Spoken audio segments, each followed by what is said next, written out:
New for 2019, our Bowler Professional Bowling Machine has a brand new control panel. First thing that's obvious is the old LCD display has been replaced with this new e-ink, e-paper display.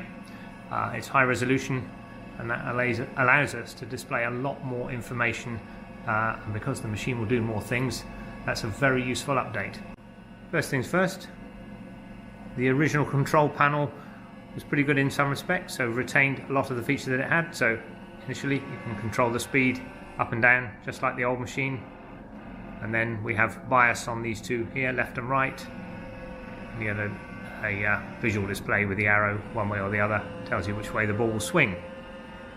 The other things that are in the home screen are we have run time on the screen, so the machine's been running for 4 minutes, and in the corner there's also a ball count which counts individual balls as they go through. Quite a useful feature. You can allow people to bat against so many balls, say a 20 ball session or a 50 ball session. When they face the 50 balls, change the player, have a new player in. And then we have a variations indicator that tells you when the variations are on and off. The variations work with the automatic feeder. We used to have a variation setting in the old machine that worked with the automatic feeder. This will also work when you're manual feeding the machine, so you're feeding it by hand, and you can have variations set when you're manual feeding. With the new configuration, we have a functions menu. To access that, press and hold the functions button, and the menu is displayed.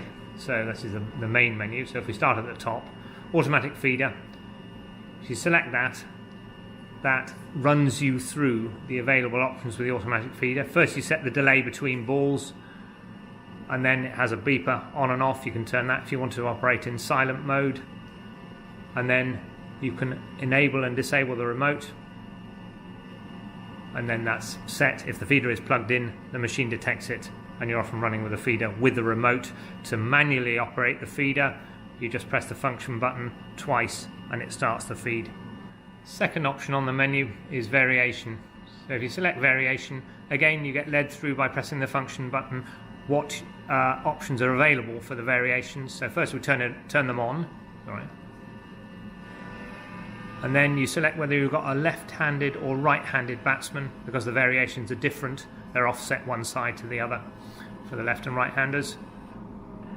And then you're given the option to select an upper speed limit for the variation in speed, and then a lower speed limit, and again you can scroll up and down to select the lower speed limit. And then the amount of bias variation, which in effect is line adjustment, so you get the ball to move, the line of the ball to move with swing. Select that, and then it's off and running, and then what's going on with the variations is displayed at the bottom of the e-ink display there. The next thing on the menu is something we'll probably only set once, and that allows you to select either kilometers an hour or miles an hour. So if we select that, currently operating in miles an hour, we'll select kilometers an hour, and then so we've got our display from 54 miles an hour to 86 kilometers an hour. Next thing on the menu, diagnostics. There's not much to concern the user on this, so this is for our benefit only. Except for the remote channel. When you buy an automatic feeder, it has a remote with it which has an option of 1 to 10 channels, and you can select the remote channel and change it here. So we've been using channel 0 in house, so that's selected there, and then that will talk to the remote that you have as long as it's channel 0, and the remotes are all labelled up with the channel there operate on. Last thing on the menu is just a ball counter. So selecting ball counter, that allows you to reset the ball counter and reset the session time. So if you want the ball counter to go back to 0, then you just press that and select that, so and it resets it. But as we haven't thrown any balls in the session, it's at 0 anyway.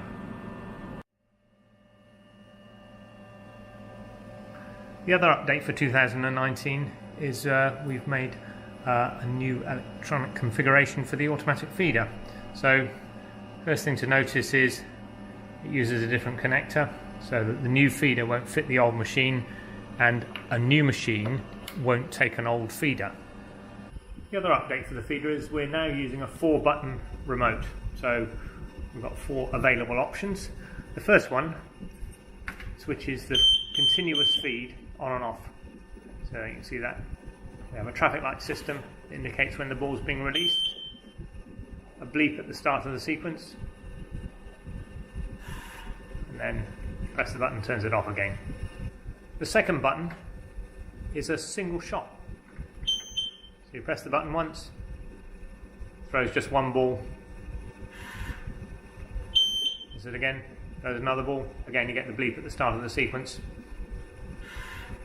The last two button functions on the remote are quite nifty. They're speed nudge buttons, so you can nudge the speed up or down, and it allows you 5 miles an hour either side of the set speed. Very nice if you want to change the speed or length of the ball, so the speed does actually change the length when you're away from the machine. Very nice coach's addition, that. In summary, the new control panel is probably the first major update the machines had for nearly 2 decades. It does allow machine users to have, as well as the consistency they've always had, is to get some competition with the practices as well, bring some variety in with the variations. We think it works really well. Hopefully the customers will too.